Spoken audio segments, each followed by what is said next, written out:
about to make noise, we about to break it down, about to break it off. Baddie of the night, dancing looking fine. Damn the way they move, send a shiver down my spine. Check, the way never flex. Damn that story sizzle, where the dead shaft. What is up, guys? On tonight's episode of Casual Wrestling Live, we're going to talk about Samantha Irvin is gone from the WWE, the fallout from Monday Night Raw, and we crown a new baddie of the night. In the bottom left corner, I have a Name This tag team. Go ahead and drop your names in the chat. Confer with Lauren, and she'll let me know the best. The power rankings for this week: number 1, Cody Rhodes; 2, Gunther; 3, Jey Uso; 4, Roman Reigns; 5, Kevin Owens; 6, LA Knight; 7, Braun Breaker; 8, Bronson Reed; 9, Solo Sikoa; and 10, Seth Rollins. We'll see if those change next week, but for now, let's hit the intro. Get ready, get live, yo, here we go. It's the Casual Raw Post Show.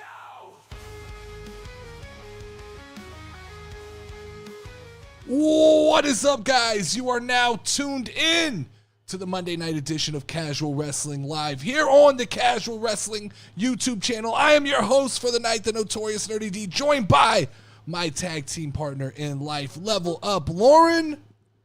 Is your mic working? I don't know. Is it working? Yeah, you're on. You're on. Oh, maybe I was just whispering for some reason. Yeah, if you guys are new to this community, this is a participation show. We want you guys to drop your opinions and questions in the chat. The YouTube memberships are live if you want to support the channel, and super chats are available, and we'll move you to the front of the conversation. Let's start the show, Lauren. You see any tag team names being dropped into the chat? Tsunami Kings. The Tsunami Kings, I like it. Okay. I like it. That was Bronson Reed and Lexus King, or whatever his name is, the Tiger King, the NXT Tiger King, as I call him. Who's the NXT Tiger King? Huh? You'd have to watch NXT. You got to go check out NXT to see. I think you'd like. I love Tiger King. I think you'd like the NXT Tiger King then. I think you'd like Lexus King or whatever his name is. I think you would be a fan of the King. I don't know why that made me think of King Koopa and then the Mario movie and how I thought the real life Mario movie was amazing. Yeah. Terrible movie. Absolutely terrible movie. Yes, the Mario movie is a terrible movie. I loved the Mario movie. I thought it was so cool. That's a Wednesday conversation. But Mario movie, terrible, notoriously terrible movie. All right, so let's start the show with the topic of the show, and that is breaking news this morning, Lauren. I don't even know if you know this yet. What don't I know? I don't know if you've been looped into the circle because you've been working all day. Tell me something. Samantha Irvin's done with WWE. She's gone. The announcer? Gone. Just woke up, dropped a bomb on the WWE universe, said, I'm out. Thanks. Not going to be a Monday Night Raw. I'm done. Whatever just reason. quit? She's just gone. She just said she's got other things she's doing. Okay. She's gone. So I had a different topic planned for today, but this popped up, and this is on every wrestling website, every news outlet that covers wrestling. This is what they're talking about. So this is what we have to talk about today. Okay. And it's a jarring headline, okay? When you say it out loud, it sounds like, dare I say, a little bit scary, right? Samantha Irvin, our comfort food as Monday Night Raw's announcer, is gone. No. But the reality is this is an overreaction. There's a gross overreaction from the IWC about Samantha Irvin being gone from the. I see the IWC right now saying that Samantha Irvin leaving WWE and possibly ending up in AEW is a game changer. Let's pump the brakes a little bit. Like it's a little. I know I overreact, but let's talk about overreactions. A game changer. Could she end up in AEW? Sure. Why not? Probably more money and more time with her husband. That makes sense. That's fine. But game changer. I just don't. I don't understand game changer. We're talking about, this is WWE. This is the machine that never quits running. The cogs keep turning. WWE is a factory for backstage talent. Okay? This is what they do. They will find the next you. They will create the next you. And it will not be long before WWE has another young up-and-coming ring announcer. That's the reality. Lillian Garcia steps in.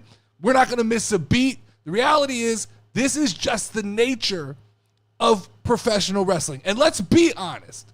We have to be honest in this conversation. Samantha Irvine in this situation is like butter on steak, okay? It's great. It enhances the steak 1%. But it's if you don't get butter on your steak, it's still a steak, and it's still an extremely good steak, and you still had steak tonight. Ring announcers enhance wrestling about 1%. They're on TV about 1% of the time. That's it. So outside of that, we can't pretend like these people are going to be missed. Was she good at her job? Extremely. Was she the best to ever do it? I think that's a little bit of a stretch. I see the IWC screaming that. I don't know if I'd go that far, but let's just say she's in the GOAT conversation. Mm-hmm. It still doesn't affect wrestling that much. That's the reality. 2 weeks from now, Lauren. Yes. Nobody's going to remember. They're saying there's lag. I'm not dropping any frames over here, guys. I haven't seen it yet, but so I don't know what's going over there. But 2 weeks from now, nobody's going to remember what's going on. 2 weeks from now, WWE will already have planted the seeds for the next big thing. And this is not an indictment against Samantha. She's amazing at her job. But they're still saying, hold on. Getting some funny ass pause face. Is it lagging? It like goes like laggy and then fine. It's fine now. It was just like a weird. Uncle Howdy sabotaging the stream. I showed y'all the picture of Uncle Howdy with Mike. He got Mike. He might be coming for me next. I'm not dropping any frames on this side, guys, so this has to be a YouTube situation. I'm still running at 7% over here, so I'm just going to keep running with it. And then it seems fine now. So okay. All right. So like I said, 2 weeks from now, nobody will be talking about this. 2 weeks from now, WWE will plant the seeds for the next Samantha Irvine. Lillian Garcia will step in. And the issue is that I know when I say these things out loud, the quick reaction to that is, well, why are you turning on Samantha? Not at all, right? This isn't meant to be an indictment of Samantha Irvine. She's good at her job. She actually looks like one of the few ring announcers who enjoyed the product. Yeah. She genuinely reacted to the product, and that's great. But her adding to the experience is no different than the way I view Pat McAfee, right? Love when Pat McAfee's there. Makes the show better. But the reality is, when Pat McAfee leaves for College Game Day, 2 weeks later, I forget that Pat McAfee was in the WWE universe. And maybe that's me. Maybe I'm short-minded, and I forget quickly. But the reality is, next guy steps in, he's just as good, if not better, and I'm okay. The problem is, ring announcers affect the show 1% to 2%, and the vocal announcers at the announce table affect it about 10%. But the reality is, I'll take a Raw full of great storylines over great ring announcing every day of the week. Great ring announcing with bad storylines does absolutely nothing. But the flip-flop to that, a great Raw with bad ring announcing, I'm completely fine. I will be completely fine. Like Lillian Garcia slipped up a couple times tonight, and there's nothing. I'm okay with that. Which one's Lillian Garcia? She's the Hispanic girl. She was when I was growing up, she was the ring announcer. Not gonna lie, I get them both confused, so I don't. You'd have to look her up, but she's come back a few times. But I mean, she'll step in. And maybe it's not Samantha Irvine, right? Maybe there is a slight decline in the ring announcing that doesn't affect the overall product. I feel like it's kind of like when Sasha Banks left. Like, I thought I was going to be so sad, but then eventually you forgot. It doesn't take long. The WWE is a machine. It's designed to keep pushing through. Now, reality is, though, I hope she left to pursue something outside of ring announcing. Because if her choice was to go to AEW, you got to start questioning like the mental fortitude of Samantha Irvine and Ricochet. I get being happy. That's fine. Yeah. I get wanting to go be happy. But to be a ring announcer who is announcing in front of 13 to 15,000 people on a weekly basis, to then all of a sudden step into buildings with 1 to 2 to 3,000 people seems crazy. And I get, right? Tony Khan probably overpays for her. That's Yeah. probably what ends up happening. And she gets to be Ricochet, but still, I don't understand Ricochet leaving, to be honest with you, in the first place, but I definitely don't understand her leaving for AEW. I do get that there needs to be this idea within wrestling fans that I think WWE is a stepping stone for like backstage talent. I think we have to get used to a carousel of these announcers who come in, they build up a little bit of a portfolio, then they leave us. I think that's going to be normal. I don't think though that that's what happened here. There's a slightly weird element to this that bothers me a little bit, and that is the abruptness of which this happened, right? If this was a planned thing, if this had been in discussion, it feels like Samantha would have been on Monday Night Raw tonight, and she would have announced that she was going to be gone. Instead, Monday morning, we get an announcement, she's done. We get a small little thing from the Monday Night Raw announce crew saying, like, shout out to Samantha Irvine for everything she's put in, Lillian Garcia. But I think that was just transitional to kind of ease the fans into anybody who didn't read the news. Hey, this is where Samantha is. We're going to be okay. We've got Lillian Garcia. It does feel a little bit to me like this is something that transpired quickly, right? How did she announce that she was leaving? What happened? Like, was it on Twitter or? Yeah, I think it was like Twitter or Instagram, something like that.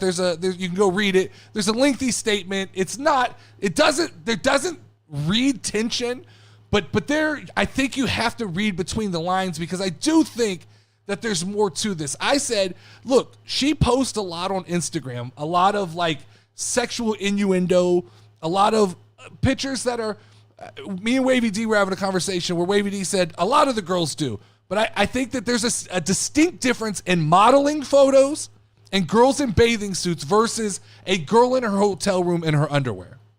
I think that's a very strong difference from WWE's point of view. They can explain away professional modeling photos and they can explain away girls in their bathing suits. What they can't do is a girl straddling a chair in her underwear.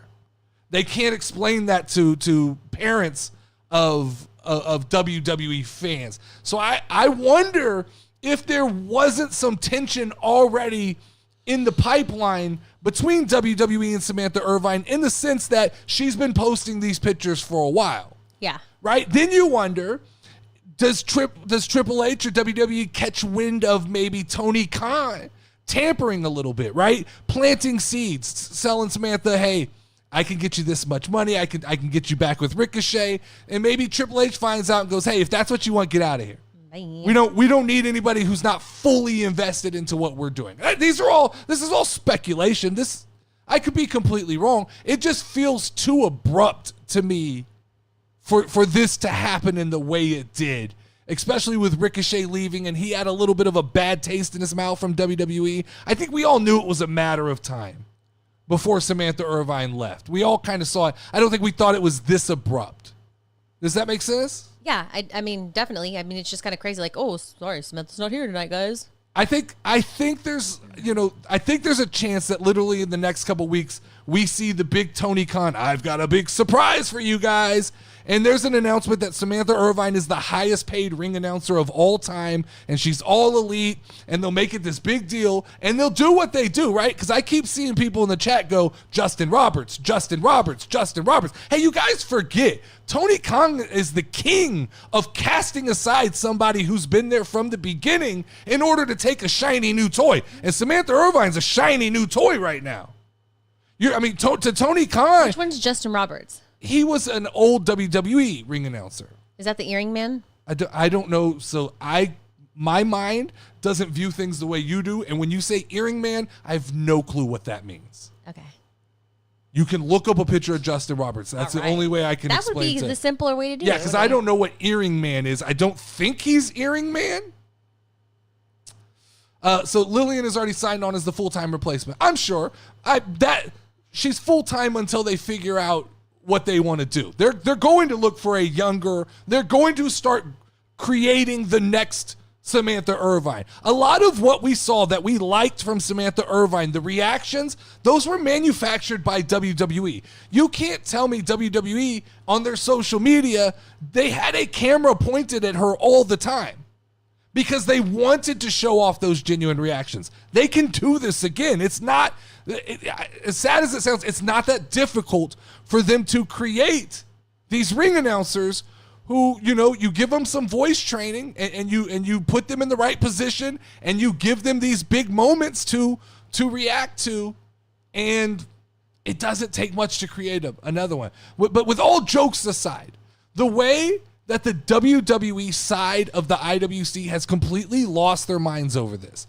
because they're losing their shit. There's people on Twitter that are having complete, utter breakdowns. This is insane. Like, I think some of these basement weirdos have created delusional relationships with WWE talent in their head. It's like, bro, it's not that serious, right? Samantha is an in-ring announcer. She's not your wife or girlfriend. You're still going to be able to simp over her on Instagram. Like, she'll still be there. It's not, not taking anything away from her, right? It's not as big of a deal as people want to make it. Monday Night Raw I did not feel let down tonight by Monday Night Raw because Samantha Irvine wasn't there. That's the reality, right? It's just, that's the truth. Bye-bye. All right, let's talk about Raw. Let's do some Raw takeaways here. You gotta fill me in. I wasn't here, so I don't know exactly so the internet, now I'm like Lillian Garcia messing up, having a stroke in the middle of my first sentence.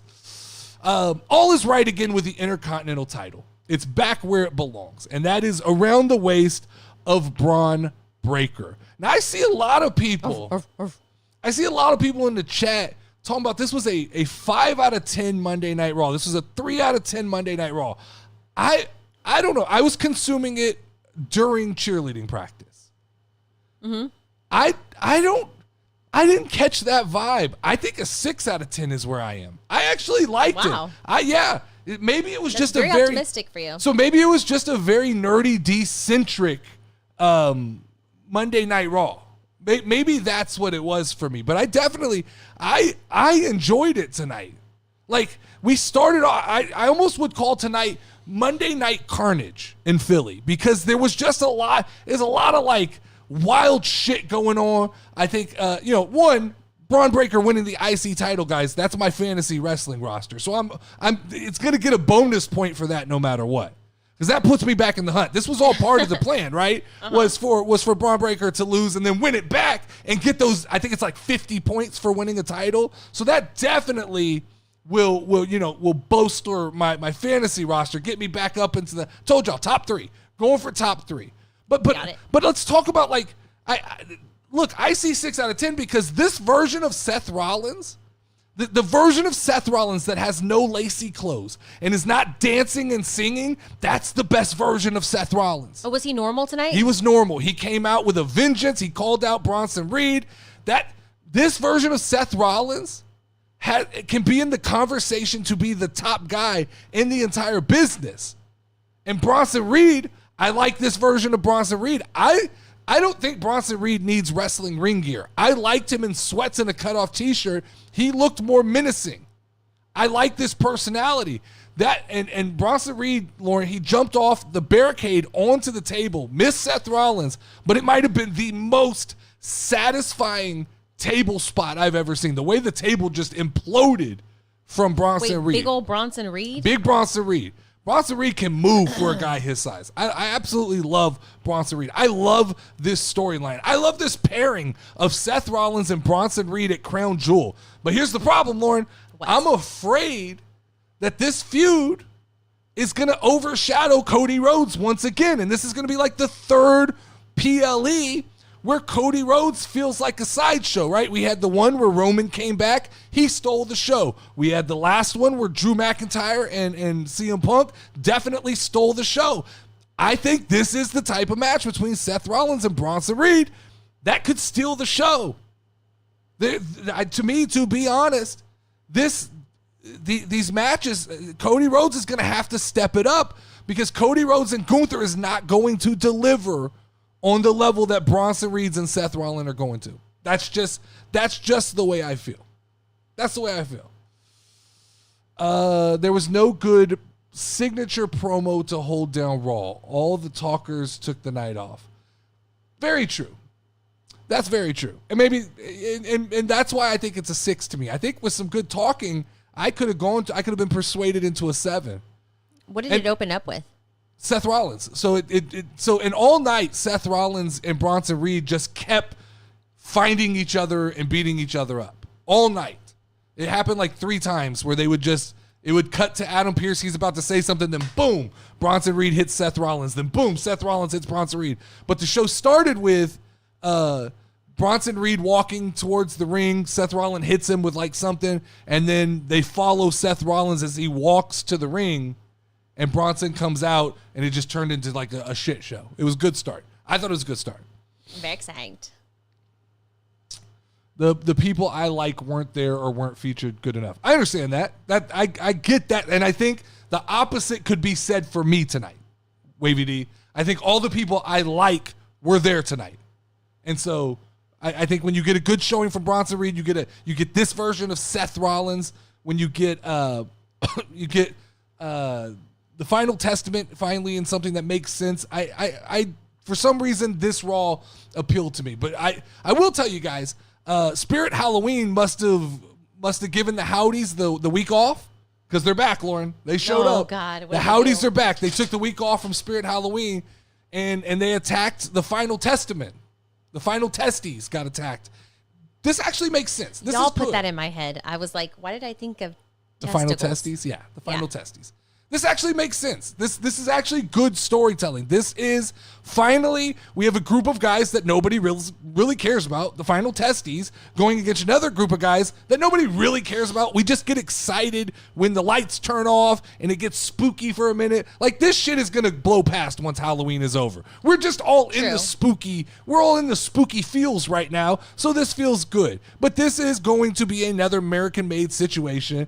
There's not really a lot of storytelling involved in this. I will tell you the most impressive part of this story is, the old bald guy that's part of the final testicles, as Dead Chef told us, it's final testicles, not final testes. Yeah. The old guy, the Paul Ellering, he took a bump. Like Uncle Howdy stuck his hands in his mouth and gave him the mandible claw, which feels a little gross. Gonna say, we already kind of are synonymous with the Uncle Howdy being kind of a rapey term.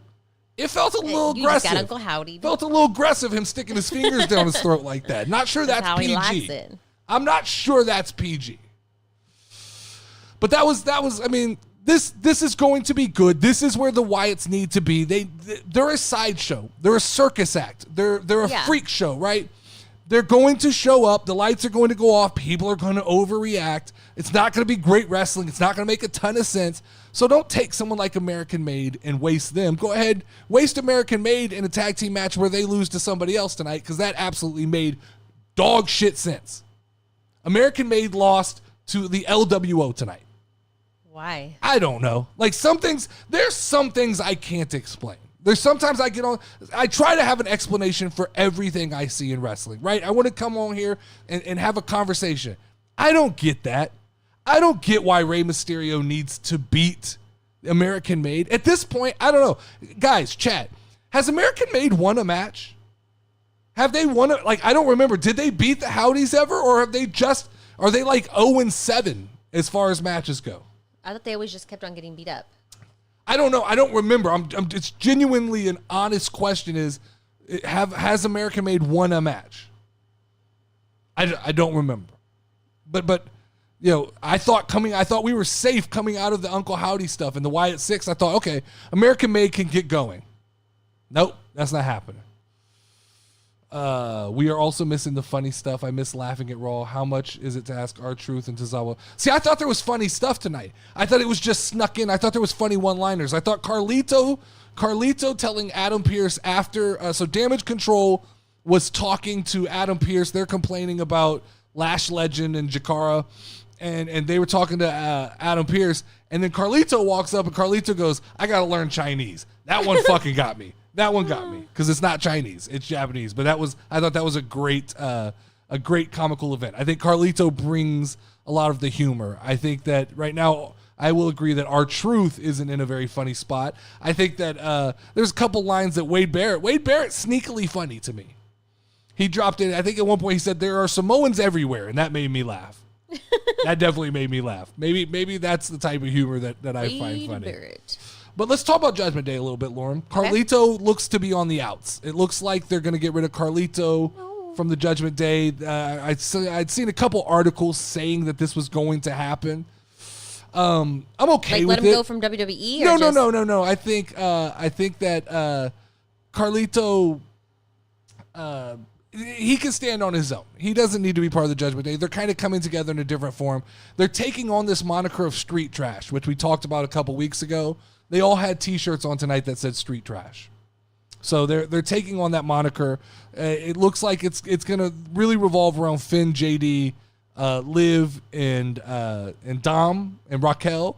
I think the reality is, it looked to me like Finn and JD may be on the outs. We may end up in a world where Judgment Day falls apart and there is a new group called Street Trash that is like Liv, Dom, Raquel, and maybe someone gets added to that. That's the feeling that I have as far as that goes. But let's talk about Raquel Rodriguez for a minute, because Raquel Rodriguez got a video package tonight, and it was so overdue for someone like Raquel Rodriguez. Okay. She benefits from the pre-produced package that a lot of these WWE stars tend to get overlooked for.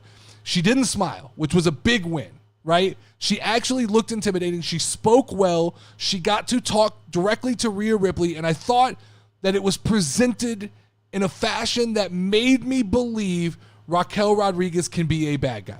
Now, there was a point in this promo, I'm going to tell you something. There's a point in this promo, pre-film promo, where she went straight crazy Mexican girl.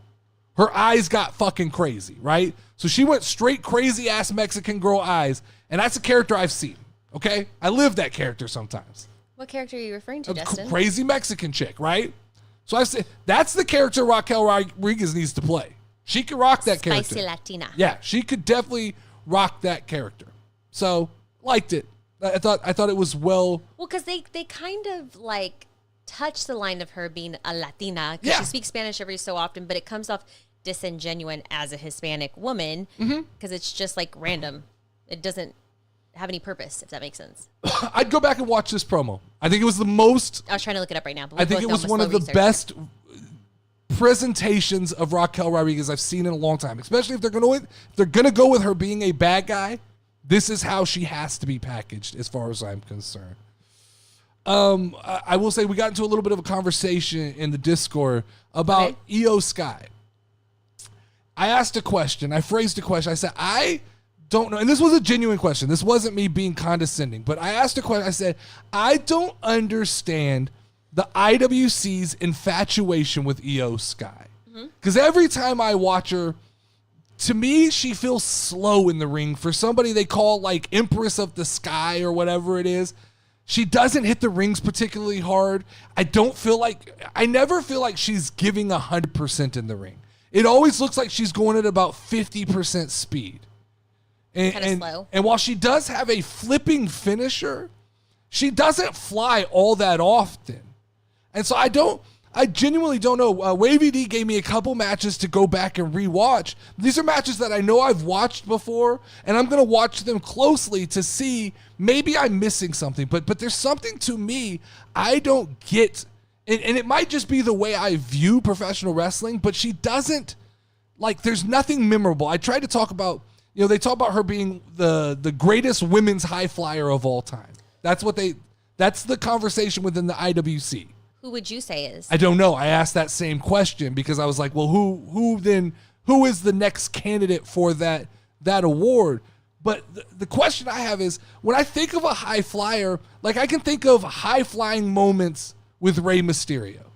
I can think back and I can picture those moments, right? I can think of Logan Paul I can go back and recall in my brain 2 or 3 big time high flying moments with Logan Paul. I can think of tons of moments with Ricochet, right? That's who popped in my head. With first. Darby Allin.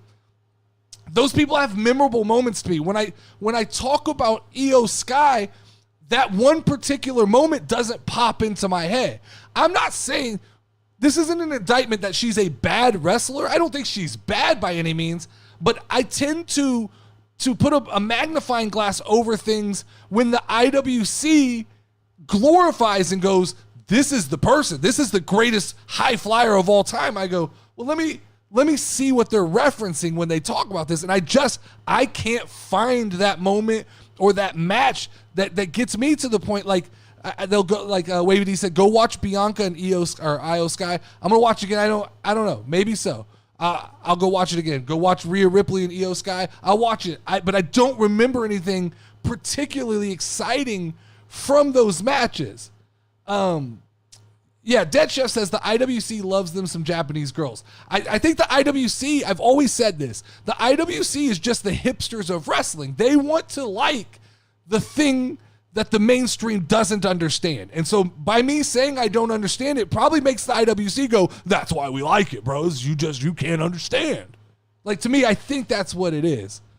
Do I remember Evan Bourne? Yeah, definitely remember Evan Bourne. Evan Bourne definitely comes to mind as somebody that I remember as like a great high flyer. I remember Justin Gabriel. I do. I remember those high flyers. Why did Jey Uso's lost to Braun Breaker? I don't know that. So I just looked it up. Yeah. Like vaguely just looking at it. Did you see the eyes? I saw the look. You saw the eyes, Yeah. right? Yeah. Good. It's good version of her character. I knew in that moment we connected. Yeah. I think a big part of it is that many women wrestlers in general can't wrestle and keep up with her. Half of the wrestlers on the roster just aren't good enough or strong enough. That, I'll say, is fair, but then I don't think that makes you good, right? Because you have to be able to adapt.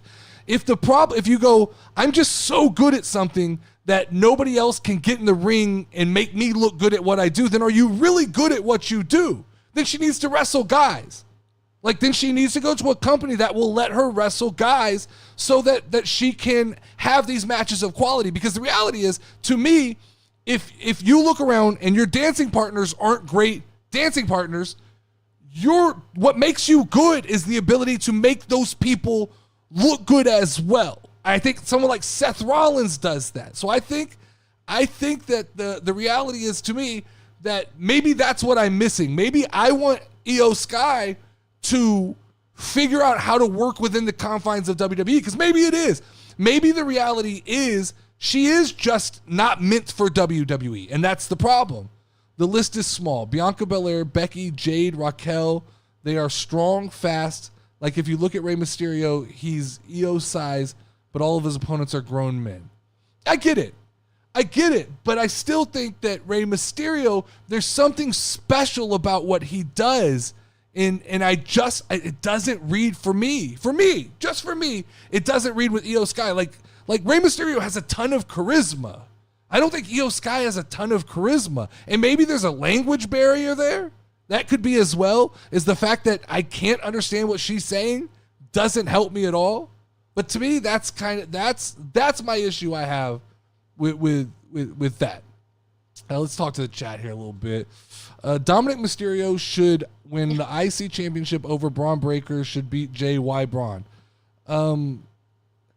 Reality is, Braun Breaker's the guy. Like, Dominic Mysterio's not the guy. I've been telling y'all this for a long time. Dominic Mysterio is exceeded every expectation that most people should have had for Dominic Mysterio, but he's not the IC champion right now. Not with the guys we have on the roster. Not with the grown-ass men we have on the roster. Braun Breaker's the guy. Until Braun Breaker moves on, this was smart storytelling by Triple H. I said this in the Discord. I applauded his willingness to take the title off of Braun Breaker, put it on Jey Uso for storytelling, and then to bring it back to Braun Breaker, because it didn't hurt Braun. The way they produced, the fact that Braun wins it back Everything he did made sense. I'm good with how they presented that. This gets Jey Uso back to where he needs to be. So I applaud Triple H for having the balls to take the title off and have it bounce around. I complain all the time. All the time I complain about like titles staying on people too long and the realism of like there's a real possibility that someone could lose a title and then 2 weeks later win it back. I love that. So I'm not going to complain about this. I think Braun Breaker is that guy. I love that Jey Uso got the boost from this. I love that Solo and Jacob and the Bloodline gave Jey Uso a reason now to have a conversation with Roman Reigns. So maybe later on Dominic Mysterio gets into that picture, but right now Braun Breaker is that guy. It's a similar problem with Shinsuke. Can put on great matches, but the language barrier will always hinder storylines and connections with fans. So I don't think Shinsuke's that good either, and maybe that's the problem. Maybe I just don't see the value in what they bring to professional wrestling. Well, I might get in trouble, so I don't care. Do you think that it's their responsibility at some point to try to learn the language to better themselves, or no? Because even on top of that, it's not their responsibility to make me like them. Obviously, here I'm in the minority in this conversation, right? There are a ton of Shinsuke Nakamura fans. That goes without saying. There's a ton of Io Sky fans. That goes without. I'm in the minority. I'm asking the question in my little bubble of wrestling. Obviously, they don't need to do anything differently because there's a large group of people who agree with like Wavy D on this topic. So I'm not trying to state that I'm correct. I'm just simply putting out into the universe, I don't understand where the love comes from. That's all. Micah says it is their responsibility to learn the language. I don't think so. I don't think it's their responsibility to learn language. I mean, you can use subtitles Japanese and things like that. Dead Chef said you have to like Japanese. No, that's wrestling. what he's saying. He's saying you have to like Japanese wrestling in order to like this stuff. One time I saw somebody bite somebody, and then I was like, no. Yeah, I mean, Dead Chef's being practical is what he's telling you because he doesn't like it either. He's just saying that like. One of the reasons that I don't like it is I probably would turn on Japanese wrestling and go, what the fuck is this? I don't understand this. I don't like this. I don't want to watch this. Whereas some people turn that on and that's their favorite wrestling. So I get it. Yes, sir. Because they do have fans and your fans will be able to understand and get a push. Yeah, but they have fans that speak Spanish and they don't have to learn Spanish. And they have fans that speak French and they don't have to learn French. Like, I don't think it's their responsibility. I think it's a strange idea to think that all wrestlers have to speak English. I think we live in a global entertainment world now where you can speak. I think I do it now. There's a difference in do I think they need to versus do I think it would benefit them? If you're asking me the question, do I think it would benefit? Yeah, sure. I think Andrade would be benefited from learning better English, right? I think that Io Sky and some of these Japanese women would benefit from learning more English, but I don't think that it's a responsibility or necessary. Yeah, it's two different answers to that. Great way to put it. To that. Let's talk about some more awards tonight and see what we got here. Let me pull up my phone. I'm curious to see what they are because I didn't get to see everything. So I got to get my phone out here. Where's the Discord? Japanese wrestling is like real life anime for me, is what We Too Deep says, and that's fair. That's a great. I love that. I love that analogy because right, there are people who live and die on anime, right? And I turn that shit on and I go, the fuck am I watching? Is Pokemon anime? It is. But don't. So here's the problem, right? You're gonna give me the argument. You're gonna go, well, I like Pokemon. How often do you watch Pokemon?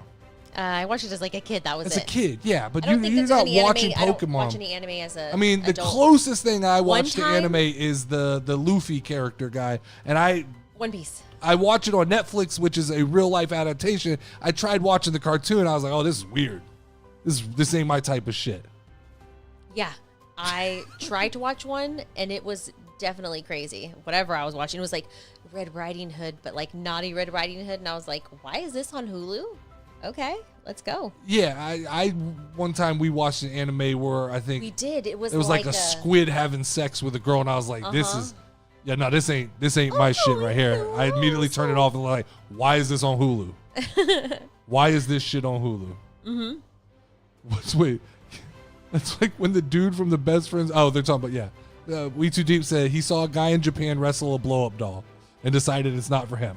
Same here. Okay. Same here. That's kind of the reaction I had to anime. All right. All right, so Dead Chef has the Dead Chef sizzling story of the night, and it goes to the Jey Uso continuation of the Bloodline story that happened at the end of Monday Night Raw. There's no doubt that's the best thing in wrestling. Like, what happens is every time Triple H turns the heat back up on the Bloodline stuff, it is definitely the best thing going on in wrestling right now. So I 100% agree with that award tonight. We have We Too Deep dropped us a couple awards. The Slapping Meat Award goes to Bronson Reed throwing the security guards. I don't even know which version of this he's referencing, but this happened multiple times, and he's exactly right. Bronson Reed was just bullying guys tonight. This just needs to be the standard for Bronson Reed going forward. The Give Me More of that award goes to Seth Rollins. Where I'm right here with We Too Deep on this, Lauren. I told you. I feel like I need to definitely watch you have Monday Night Raw. this is. We took a detour from the Seth Rollins that I know and love, wearing the jackets and the lace and all that shit. It was none of that. It was all business tonight.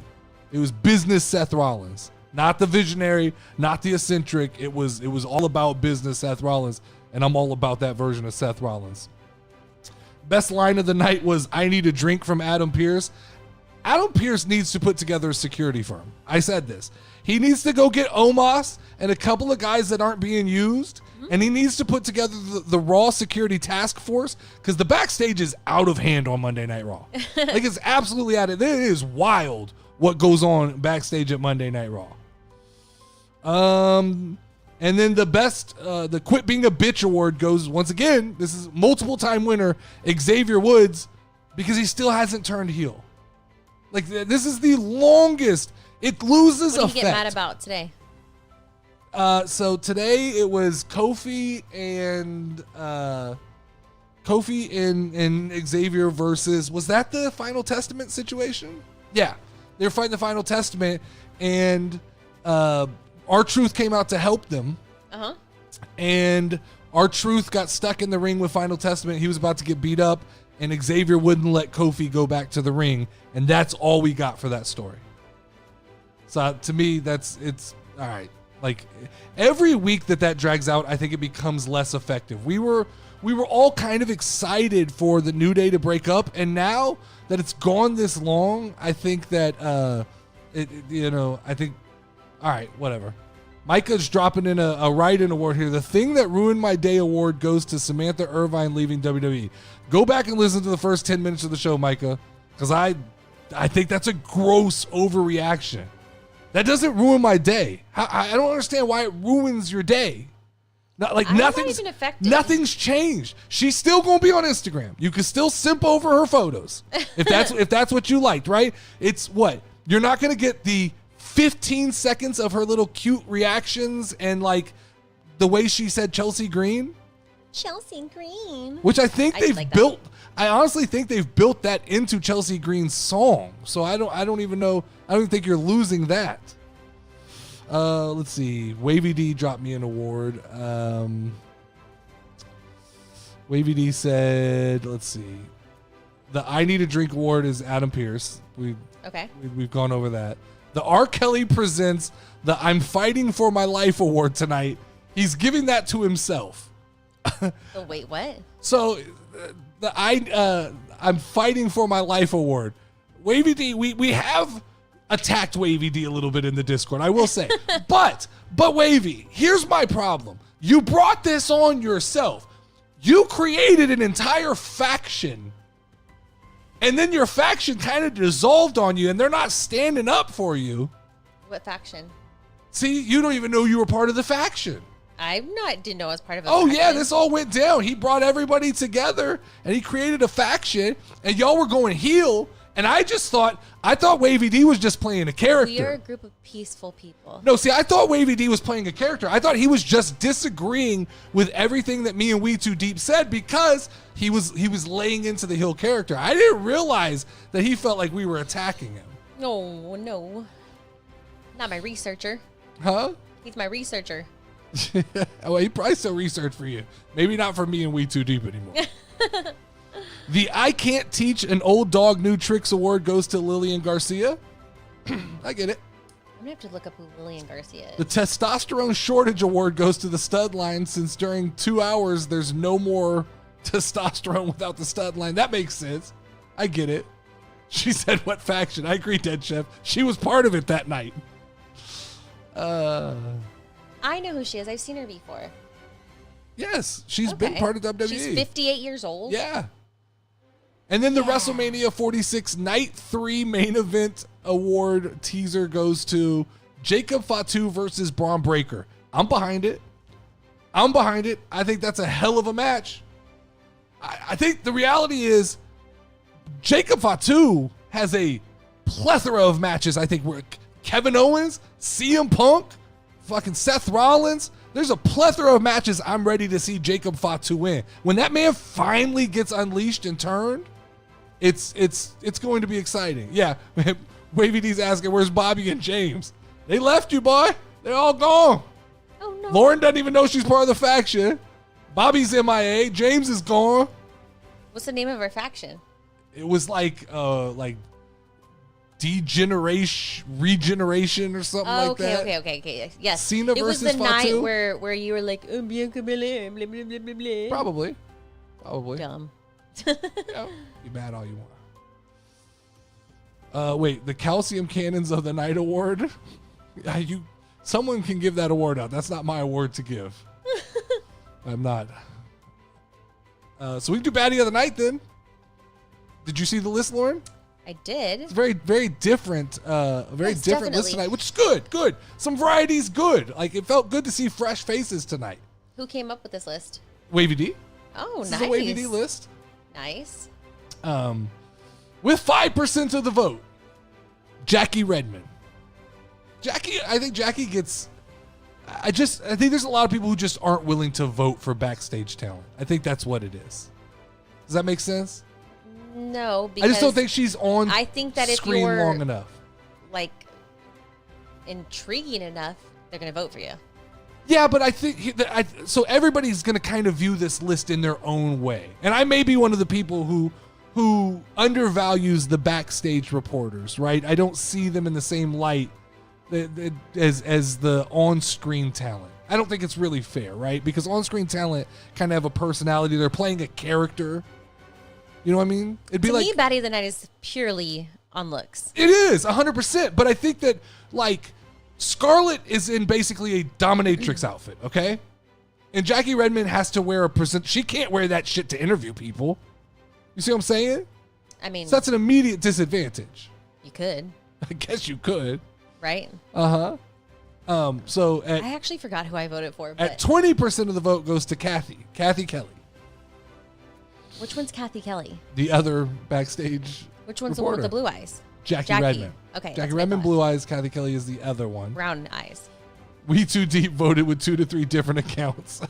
It was not me. I did not. I voted for Scarlett. So I'm whatever. 90% sure I did because that's who I would have gone with. So that's who I would have gone with. And maybe And my then- vote was needed in this one because at 35% of the vote goes to Scarlett in second place. What was Liv wearing tonight? I didn't think Liv was that exciting. And Liv She Morgan looked won like with a 40%, nice which is that's a very close vote with just 20 votes. Scarlett needs to be in the ring and fit a tag with Shotzi when she returns. I guess. I Was could she see just that. wearing like a white t-shirt and black shorts? Liv? Yeah. Yeah, she's just in standard Liv stuff. I thought Scarlett, the rare Scarlett sighting was I liked blonde Scarlett better. So We Too Deep said the same thing. She just doesn't have that same. But I think she's fitting the aesthetic of the Final Testament is dark, right? The dark. Like wearing black. I think it fits the aesthetic of I think she's committing to the bit, Lauren. Commit to the bit. She's committing to the bit. Should WWE swap the tag and women's NA titles, move the NA to the main roster and the tag to NXT? No. They just need to create a new title. I think they're in the process of it. I think the women will get Intercontinental title or something like that soon enough. Liv is boring as fuck, only gets the simp vote. I'm starting to go back to that sentiment. The Liv stuff is starting to go. It's. I don't know why she needs to be champion, right? Sometimes I think that these belts are on the wrong people for the wrong reasons. All this Liv Morgan stuff would still work even if she wasn't champion. What's that? I'm over here trying to find out what Scarlett was wearing tonight, right? Oh, her normal. I think it was just her normal. Oh, the black stuff. Yeah, she like her wears leather. Yeah. Yeah. I've always thought she was very pretty though, but I do like her hair. I thought lighter. I thought on this list that's who should have won. Maybe maybe I should start voting. Dead Chef says, "Dude, the shorts and tee with the hole in the cleavage is top notch." Well, she won. You guys got what you wanted. It's very like sweet cherry pie. Or They some got sugar the on speed me. championship. That's good enough. Shit. Speed champ. I can't with the Who's speed got the championship. speed championship? I forgot that Andrade is the men's speed champion. Is he really? This dude's in game 7 of the biggest series of his life. And he's got to worry about the speed championship? He's got to worry about being on Twitter? That's ridiculous. Have you ever watched it? Lauren, I took a look at your fantasy team. You're a tryhard. I think it's all about football. What does that mean? Your fantasy football team. He said you're trying. He said because you're kicking everybody's ass. I think. Now hold on. I got to check mine before well, guys, we get out of here. I am a 2-time fantasy football champion. Yeah, which makes no sense because like, you know I've just nothing got to say it. Like about football. So I'm just I saying. do. I will, Mike. I will acknowledge it tomorrow. I saw that What? the Texans lost. I've become a de facto Texans fan. No. Fuck! I'm only 1 point up No. in fucking do not fantasy become football. A Texans fan. I feel like I got to find my team, and I don't know who it is yet. For a while, it was the Baltimore Ravens. Well, I decided that I needed to be a fan of a team close to me.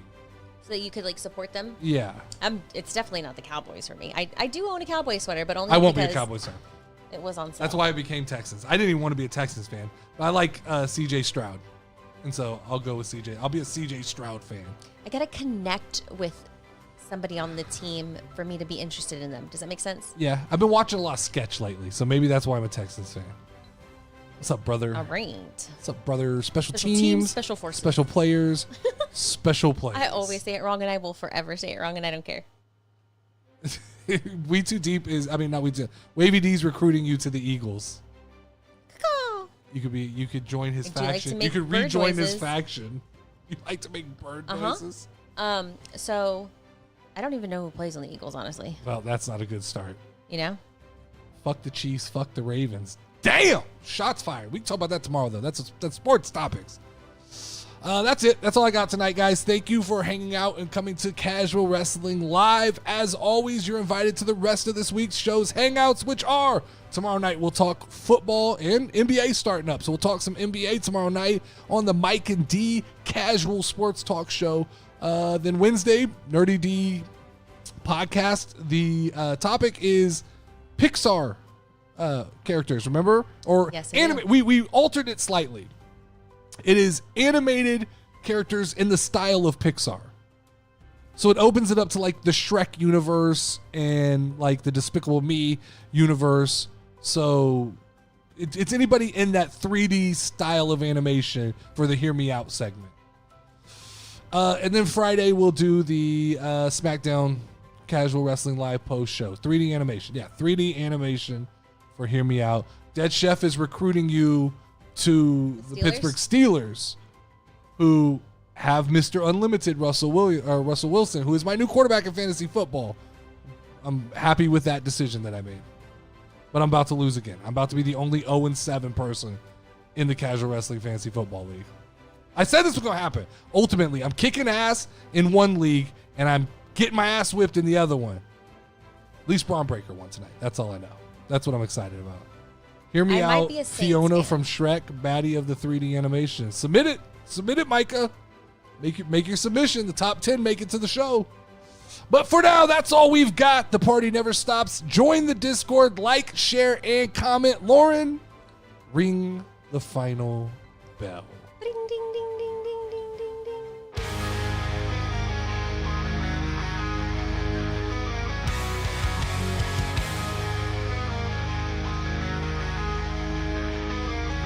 from nothing.